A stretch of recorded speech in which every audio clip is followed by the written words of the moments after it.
Guys, Nina here, welcoming you to Angela Yuriko Smith's channel, Exercising Your Rights, for yet another reading from the Ladies of Horror Picture Prompt Monthly Challenge. If you'd like to know a little more about it, please visit spreadingthewritersword.com. And in the meanwhile, enjoy the reading. The Dream Demon. The dream demon lurks in the hallway while she sleeps. A memory plays out behind her closed eyelids, the reminiscence tattooed on her senses. She opens her eyes, but the smell lingers. It lays over her like a second blanket.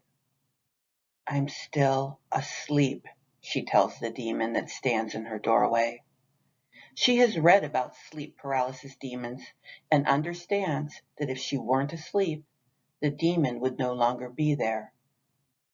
She closes her eyes to block out the sight of her phantom visitor, but is confronted with the memory that matches the plaguing smell. She is watching her mother watch the police officers as they canvass the woods behind their house. The landscaping bags that had gone missing from the garage had been ignored, along with the dirty shovel that had been aggressively stowed in a dark corner where it did not belong. The dream demon is also in a dark corner where it does not belong, and she is faced with a memory she cannot ignore. The demon is now in her room, sneering at her as she lies captive in her bed. I am still asleep. She tries to force herself to speak. Words would wake her. Words would bring her back to this world and away from the woods where the bags leaned and gaped.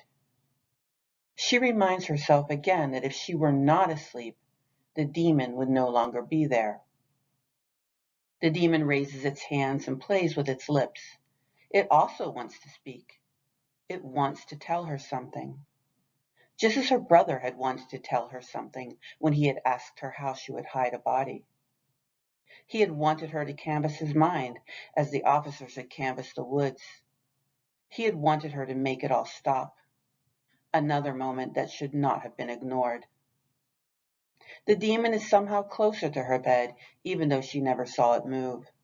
It smells like burnt skin and hair. It smells like the body parts that have been discarded in the landscaping bags. The demon stands by her feet. It could easily reach out and tickle her soles, her most sensitive skin. She knew it wouldn't. It wasn't there for silliness and giggles. I am still asleep. You can't really touch me. You can't do anything. I'm still asleep, she tells it, and its grin broadens widely. It climbs onto her bed and crouches on her chest. The demon beckons her with its gnarled hand, as if wanting to establish closeness to share a secret. I'm still asleep, she protests. The demon shakes its head. You smell different when you're awake.